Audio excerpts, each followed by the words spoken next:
One man's opinion for Saturday, November 9th, 2013. I'm Christopher Perez. Welcome. A lot of things happened these past couple of days. And just 5 minutes ago, my fat kid just died. Now, what I refer to as far as my fat kid goes is my PlayStation 3. And the reason I call it my fat kid is because I still have the first model. I think I'm probably the only person in the world that has a first model PlayStation 3 that was still functional until now. So, goodbye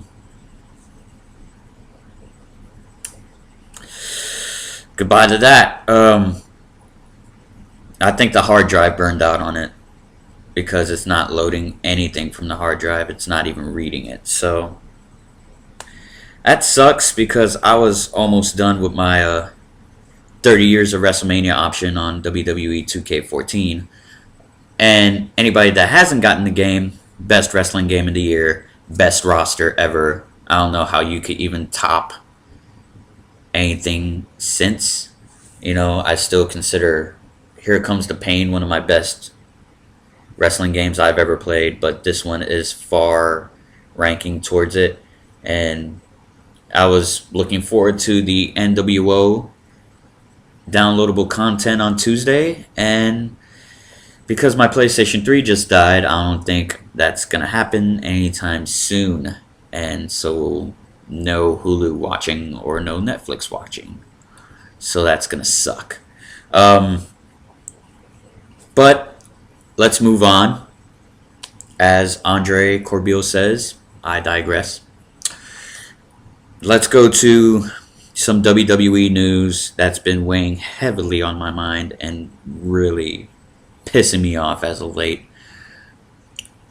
WWE released Chris Hero, aka Cassius Ohno, yesterday, very, very quietly.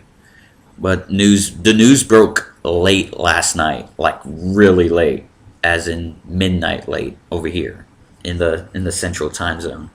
So he's already booked in a match against Hurricane Helms. I think it's next week. So Chris Hero is back in the Indies, and it really sucks because he should have been in the main roster like a long time ago, like very long time ago. I think he should have been in the main roster the same year that the Shield debuted. So around that time, I was thinking that there was going to be a fourth member of Shield, and the fourth member was going to be Cassius Ohno, but that wasn't in the cards, so to speak. And I mean, the big highlight was his feud with William Regal. Was the best feud, one of the best feuds I've seen in pro wrestling in a long time between him and William Regal. So kudos for Hero for that. And it's just a sad thing to happen. He was like one of NXT's top stars, and now that he's gone, there goes my Kings of Wrestling reunion between Cesaro and Ohno. There you go there. Fuck. Pisses me off. You know what else pisses me off? The fact that WWE is focusing back on larger athletes. Case in point, Big Show's push. And the digression of Daniel Bryan's push is because of that. Because now, since SummerSlam has come and gone, SummerSlam was in August, and in my eyes, that shareholders, phone call a couple of weeks back said it was they had the lowest buy rate, and Vince said it was a hit and miss. But I don't think during that call they gave credit to either the CM Punk Brock Lesnar match or the Daniel Bryan John Cena match whatsoever. So it's sad the way they're treating Punk and Bryan now, and now it's the 80s again. They're putting more the focus back on the larger wrestlers. That's why Big Show is getting the push. That's why Big Show is now in the WWE title picture. Because in their eyes, the bigger athletes will attract the more audiences. They got this all wrong. The better the wrestling skill, the better the athleticism, the better the psychology, and it doesn't matter by size, attracts more audiences. What WWE has failed to realize is that you relied on your Hogans, you relied on your Andres, you relied on your Warriors, you know, you relied on your King Kong Bundys, you know, the golden age is gone. There's no Attitude Era. IWC, stop wishing for an Attitude Era. Stop wishing for a rebirth. Stop wishing for any of that shit. It's not going to happen. It's done. PG is doing fine. PG is successful in WWE's eyes. Unless they go into something drastic, you will never see another Attitude Era again. It was once in a lifetime. It was lightning in a bottle. Get the fuck over it. You're going to have PG for a long ass time, people. I've already grown accustomed to it. It's not about blood or gratuitous language or bra and panties matches and the king saying puppies. Skill, athleticism, resilience, storylines. And now we're going back to the larger athlete gets the most appeal. How the fuck do you do that? How the fuck did you come up with that conclusion? Big Show has been in the wrestling business, what year did he debut? 95? He's almost 20 years in. 20. In my opinion, I think this is Big Show's last shot at the title in the main event picture.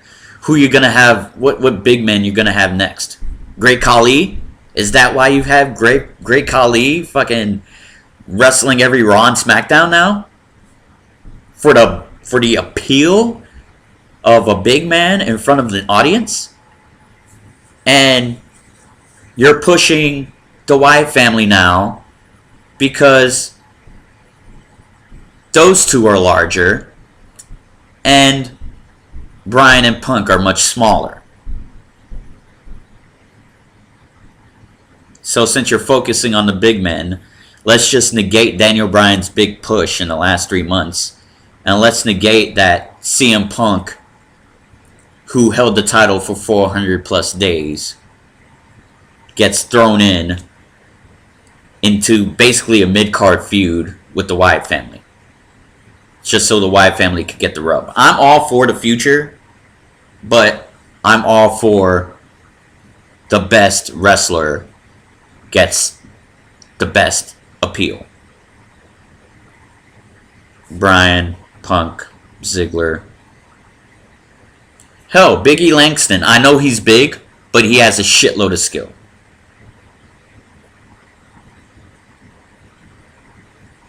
Your future of the future of the WWE, and I say this company, the future of the WWE rely on your two big names, and one of them is not Cena, and the other one is not Orton.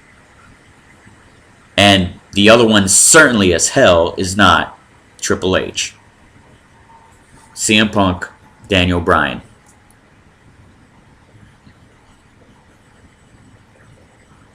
I'm probably going to get arguments or disagreements on this, but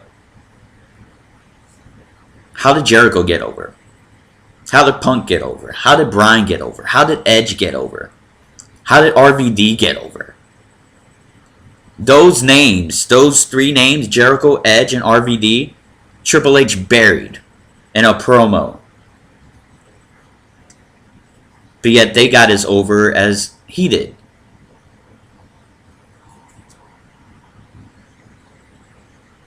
So now you want to negate all the smaller wrestlers that had the better success. Eddie Guerrero.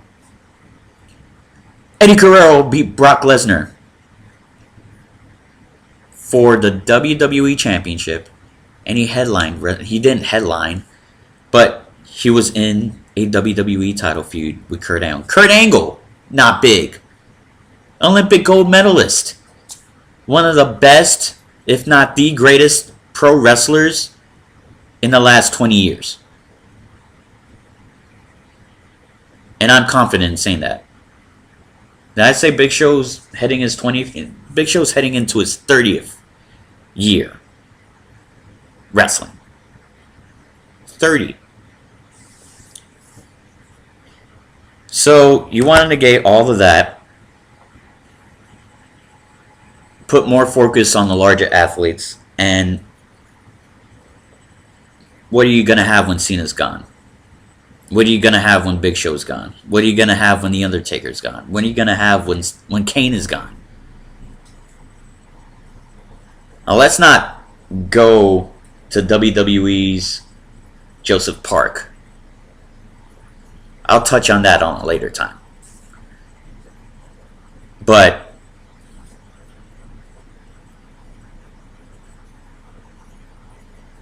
you have nothing left when those big men leave. Big men, top. Cena's big, yeah. What are you going to have when those people leave?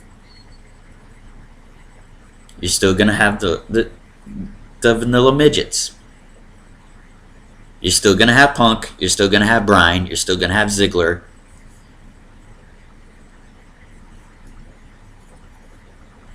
You're going to have Cody. You're going to have Ambrose. You're going to have Reigns. You're going to have Rollins. Who are not big men, but have tremendous wrestling skill and great psychology. You're going to have those men for the future. But yet, we're not going to focus on them right now. Let's go back to the 80s. This is 2013. This is more than just big talent. It's so... And my phone's ringing, and it's the job calling me, and I'm not picking up the phone because I'm scheduled at 6:30. I am ignoring this. Like I said, you're going to have all those men when all the big talent leave. So now you're just grasping at straws at this point. Because you don't want the focus to be on Punk. You don't want the focus to be on Bryan. You sure as hell don't want the focus to be on Ziggler because you haven't had the focus on Ziggler since he had the concussion.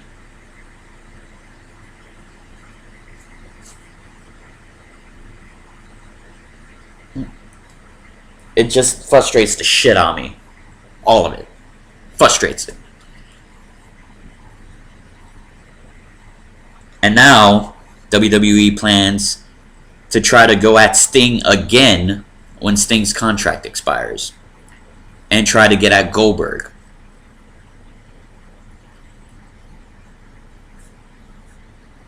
Plans are supposedly putting in place to have Sting versus Undertaker for WrestleMania 30. Not to mention the supposed return of Hulk Hogan, who allegedly rumored to be in a verbal agreement with WWE. So they have Sting. They're trying to come at Sting to have the match that they should have had at WrestleMania 27 in Atlanta. Folks, Sting and Taker has come and gone. The hype for that match has come and gone. It should have happened at WrestleMania 27. It didn't happen. We had Triple H Undertaker instead. So that ship is sailed. You could try it. There'll probably be a great build, but Atlanta was the place. WrestleMania 27 was the spot to have that match. Since The Undertaker was returning and Sting's contract was expiring. And now they're trying to go at Goldberg to see if he could do a match at WrestleMania against Ryback.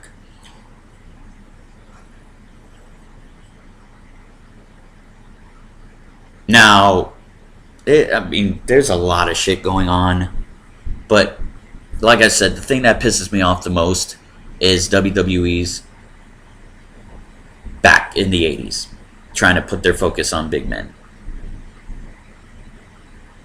And it's sad. It's so sad that it's come to this point. And ratings continue to decline on Raw. Because now the plot holes in the Authority storyline are showing. The cracks in that storyline are showing. And they're continuing to show. It's just, I'm just willing to say, fuck it, press reset on the whole thing. Press reset on the entire thing. You might as well just start from scratch at this point. Because I lost interest in the Authority storyline. It's just hit. It was just hit and miss. But every time you go 2 steps forward, you get 3 or 4 steps back. As far as continuity goes. And just like the night after Hell in a Cell. You go 2 steps forward with Bryan probably winning the title at Night of Champions, to 4 steps back with the shady referee and Triple H screwing Bryan. Which led you to believe, and which I led to believe, that the resolution would happen at Hell in a Cell. Bryan had it, 2 steps forward. Shawn Michaels screws Daniel Bryan, 4 steps back. And now you take another 4 steps because you relegated Bryan again to a mid-card.